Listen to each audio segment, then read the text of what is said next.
Good morning and welcome to a discussion on Patel's idea of Indian nationalism. Nationalism has emerged one of the powerful ideology in the post-Second World War period. Besides that, also it has got different dimension in different parts of the world. In today's discussion, we shall be describing the whole notion of idealism, nationalism, how it has been conceptualized. We'll be taking note of how nationalism has been conceptualized in the Western context. We'll be talking about how it has been conceptualized in Indian context. Then at the end, we'll be talking about Patel's idea of nationalism. What we'll be dealing with in forthcoming 26 or 30 minutes, we will be contextualizing Patel's idea of nationalism within the broader perspective, both in terms of the Western perspective and also perspective of Gurudev Rabindranath Tagore, Mahatma Gandhi and other Indian thinkers. Nation has used diversely in different parts of the world, and as I told that it has been shifted its meaning and its uses across the time and space. If we look into the origin of this term, it has been used in the Latin as a nunci. It is understood to be born, and it is meant a group of people born in particular place. In the European universities, starting from the late Middle Ages, nations were used to be the student coming from particular region or particular country to England. The French radical writer in the 18th century, they also used nation to be the people belonging to particular part of the country. In the prevailing uses of English language, the term nation is understood either synonymous with the state or inhabitant of a state or of a country. It is also understood a kind of a denoting a group of human beings having a common kind of solidarity. But what is important is that nationalism is not simply a solidarity, it is something beyond. It is a solidarity founded on emotion, solidarity founded on action, it is solidarity founded on love and sacrifice for the country and the countrymen. It is also solidarity of being and becoming, and in the process, identity, in the process, nationalism contributes towards the construction of a collective identity, and it is simultaneously used as a solidarity also against the other. So when we're trying to talk about nationalism, we have to understand that it is not simply we're talking about solidarity or a belonging to a particular part of a country or belonging to a particular nation. It's also talking about a lot of emotional attachment to it, some action attached to it, and also a kind of a desire of being part of that country, and at times we are articulating a sense of we-ness and otherness founded on nationalism. Let us look into how nationalism has been conceptualized over a period of time by different scholars. As early as 1882, famous writer Ernest Renan, he widely talked about a nation is a soul, a spiritual principle. One is was in his possession in common of a rich legacy of memories, the other is present in consent. It is a desire to live together and the desire to continue to invest in the heritage that we have jointly received.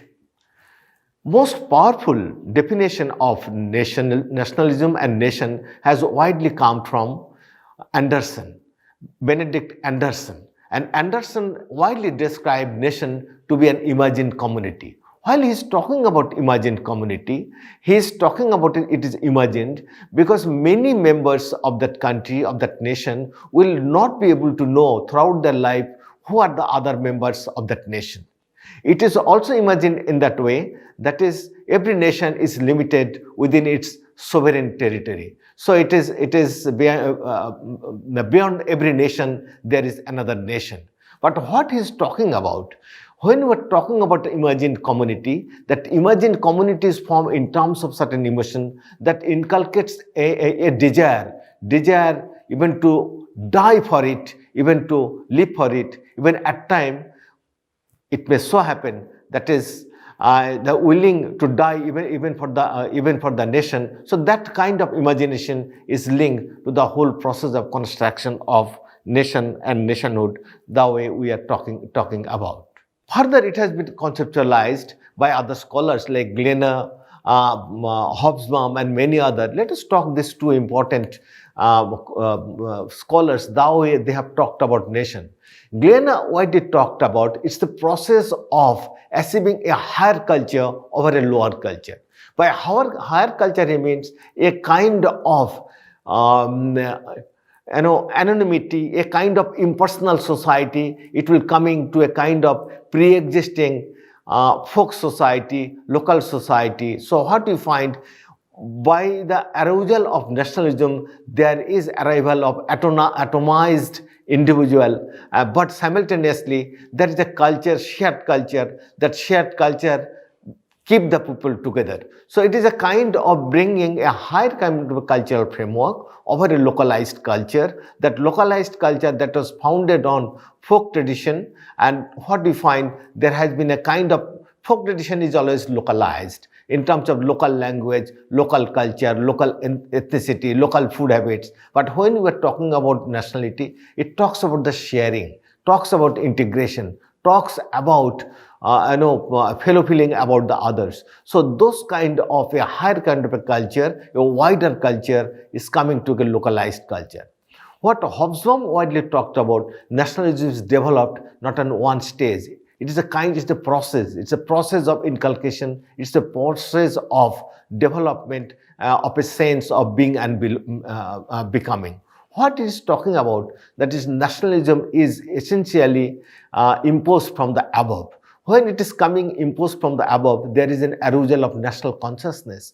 What is talking about? A national consciousness usually comes among the upper strata of the society, the enlightened group, the leaders, the intellectual. Gradually, those ideals of nationalism, integration, penetrated down level, starting from the peasants, the worker, the middle class, and others. Gradually it is penetrated. So what it is talking about, a kind of penetration, the layered kind of a penetration in the society, from that of intellectual elite to that of a commoners, then everybody becomes part of a nation.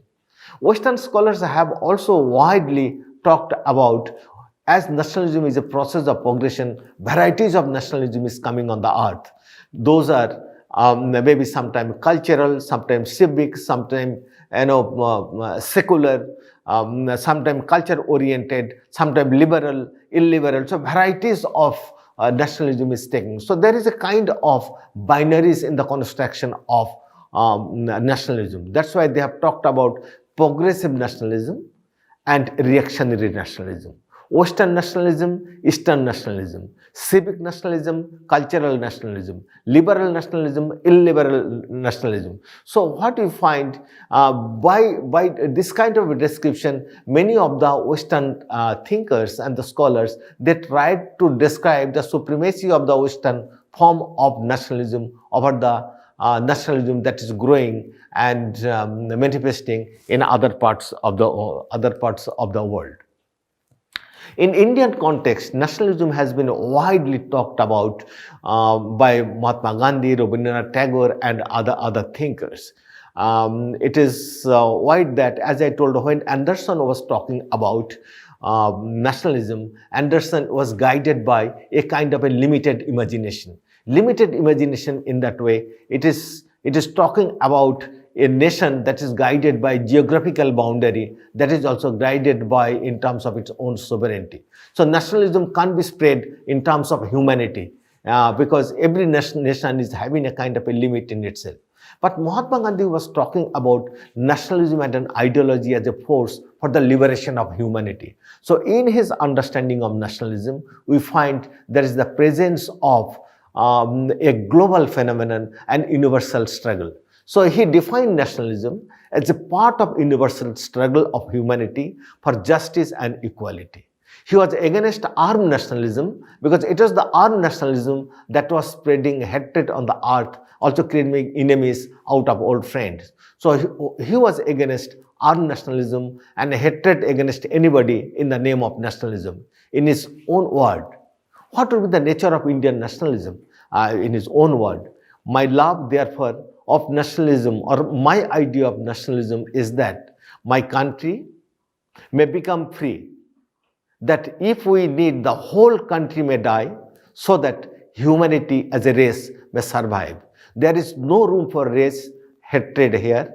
Let that be our nationalism. So he was widely talking about an universal phenomena, a liberation of humanity by using nationalism as an ideology against all form of oppression in the society. As nationalism was growing, it divided the country in various forms, because it was Western nationalism, Indian nationalism, and boundaries was created among the several nations. So hatred started spreading across the globe. Tagore was widely disturbed this kind of phenomenon and resurgence of nationalism. So he was disturbed by nationalism, and what disturbed him, that is the increasing fragmentation of the world and the growing lust for the economic interest and political power in the name of nationalism. So what he found, nationalism has become a tool. It has become a tool to gain political power. It has become a tool to gain economic power. To him, a nation, in the sense of political and economic union of the people, is organized for a mechanical purpose.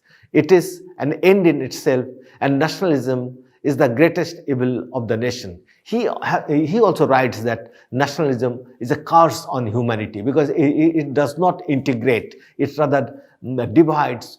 It rather brings a kind of hatred of one nation against that of another. So we find that the way nationalism, initially we were talking about solidarity, we were talking about the fellow feeling, as those are limited and circumscribed within the given culture, given territory, the lack of universality that concern most of the Indian thinkers like Mahatma Gandhi and also Rabindranath Tagore. But even within that, Rabindranath Tagore, though he has criticized nationalism and he was against the whole philosophy of nationalism, Gandhi has widely accepted nationalism to be an universalist and universal phenomenon.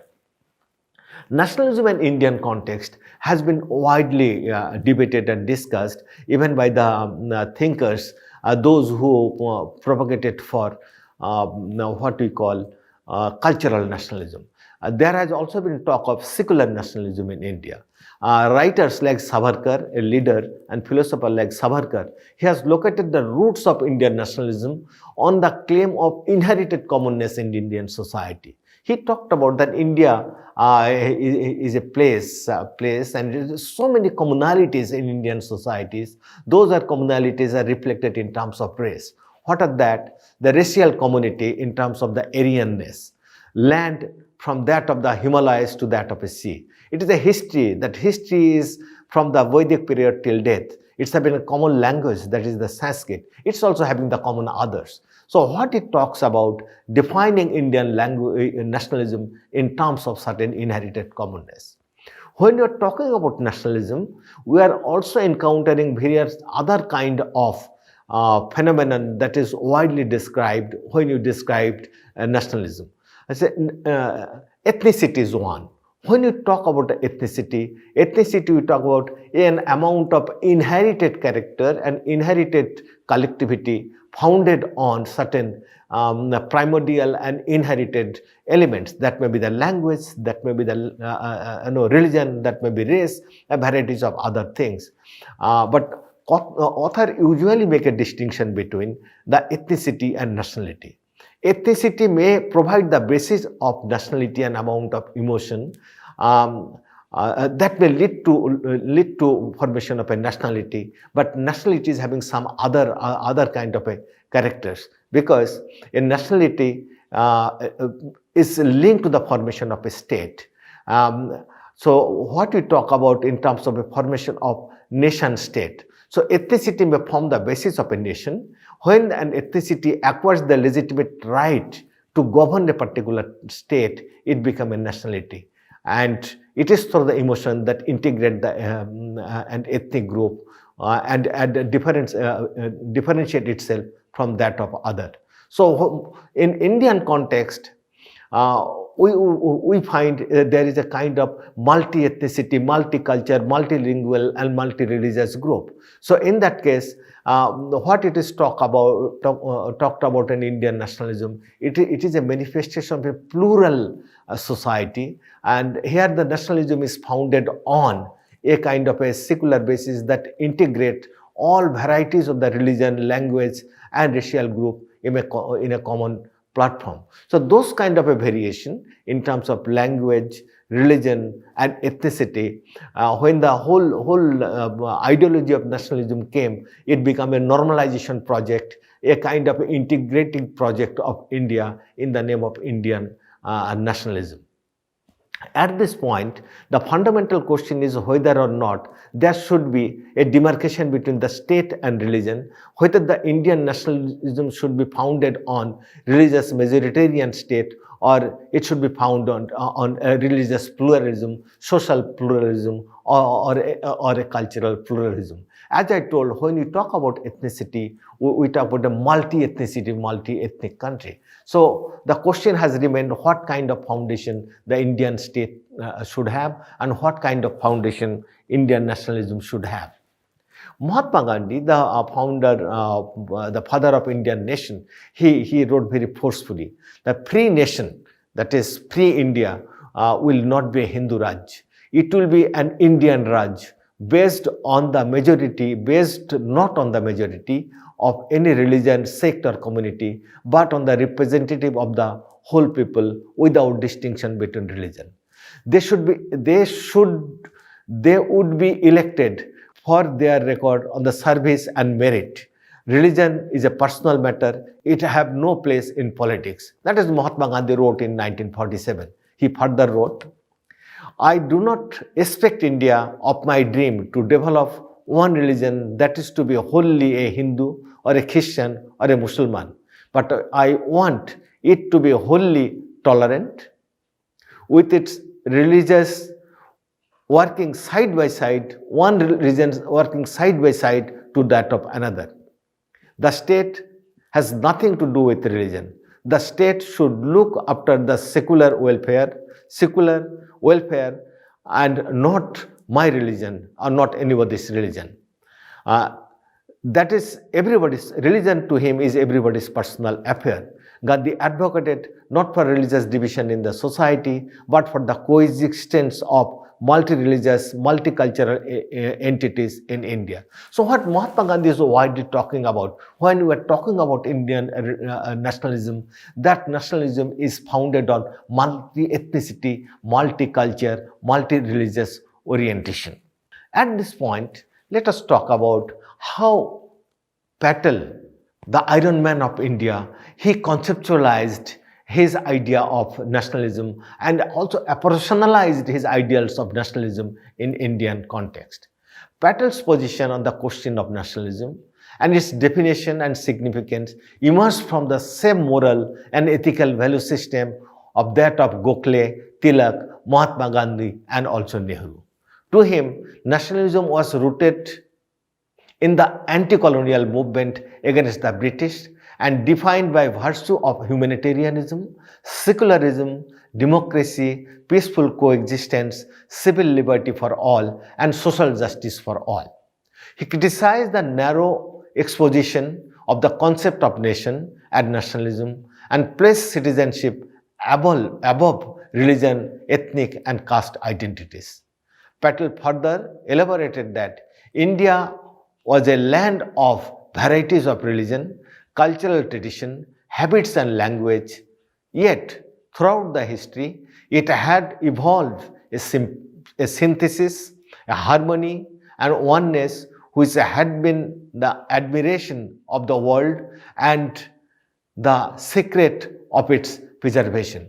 What he is talking about, the way Mahatma Gandhi widely talked about a kind of a multicultural society, a multi-religious society, a multi-ethnic society, Patel has also founded his philosophy of Indian nationalism within the same tradition. He strongly reacted to any view which encouraged particularistic variety of nationalism based on ideology, community, or cultural group. So he was away from those kind of a sectarian kind of formation, sectarian kind of ideology that defined Indian nationalism in terms of community or cultural group. He regarded the emergence of Indian nationalism as a product of composite phenomenon which emerged over a period of time by intermeshing of several traditions. It is not one tradition, it is a part of varieties of the tradition that has formed the mosaic of Indian nationalism. He was never in favor of creation of a weak state or a loose center or any such arrangement of dividing India into religious groups, nor could afford to dilute nationalism to the extent of endangering the future safety and well-being of the country. So he was always in favor of a strong center, not a weak center, a strong center that will provide the basis of a strong India and strong nationalism, and that will not be fragmented in the name of religious or cultural privileging of one group by another. He emphasized that neither could the country become a theocratic nation like Pakistan, nor nationalism could be rooted in a particular communal ideology. So he has taken the lesson of division of the country, and he has seen that how Pakistan has emerged as a theocratic state. He was guarding India, that India should not be a theocratic state. India should have is having a syncretic tradition, a multicultural tradition. He was of the view that the boundaries of the various states, that was one of his concern, how those are to be demarcated. He was very clear that because India is a multicultural country, is a multilinguistic country, multi-religious country, but he was not in favor of dividing that boundary in terms of religious formation or other kind of a formation. What he's talking about, he was of the view that the adjustment of boundaries and of other regions and handling over the provinces of Bengal, Punjab, and much less of Assam could not be on communal line, but on the national and linguistic line, to adjust the provincial boundaries. So if the provincial boundaries are to be formed, it is not to be in terms of religion, it is in terms of language, the language of the people, they speak in a particular language. According to Sardar Patel, nationalism should be an all-encompassing value in which there should be no opportunity for the privileged classes to exploit the masses. Many of the time, it is the privileged classes, they exploit the common mass in name of religion. So he was saying that is there should not be any opportunity of the privileged classes, they should exploit the masses.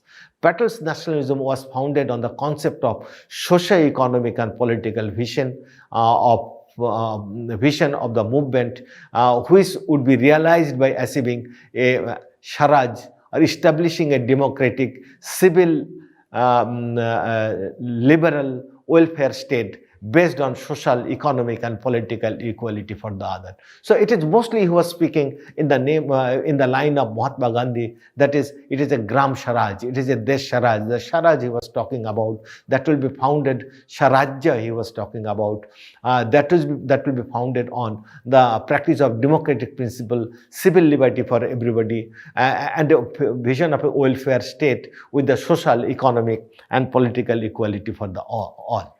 And for him, Swarajya could not be real for the masses unless a democracy is extended from political to the social and economic sphere. So it will not be a political nationalism. What he was talking about, people should also enjoy social and economic liberty, social and economic democracy within this Indian nationalism. That is, he's talking about the Swarajya. In his concept of nationalism, there would be no opportunity for the privileged classes to exploit the bulk of the common mass or the common people. For him, the gross inequalities are the weakness of the nation. The gross inequality that is prevalent in the society, that is the most weakness of the nation, and that is to be addressed.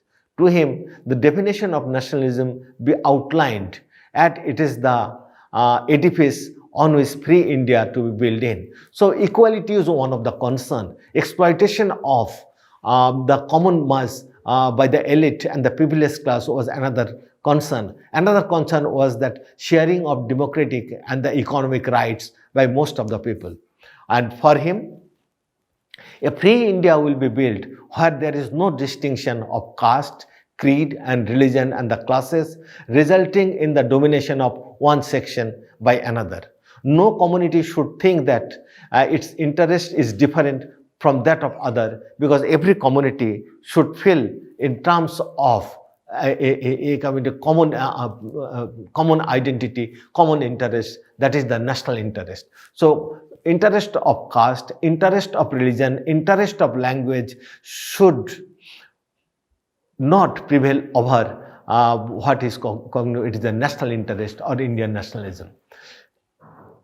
Patel criticized the communal interpretation of the notion of nation and nationalism. He was critical, as I told, of the two-nation theory. He rejected the view that Muslim culture and tradition were not akin to that of a Hindus and they were a separate nation. Patel reiterated that in his speeches that despite partition, majority of the Muslims still live in India with shared history, memories and culture.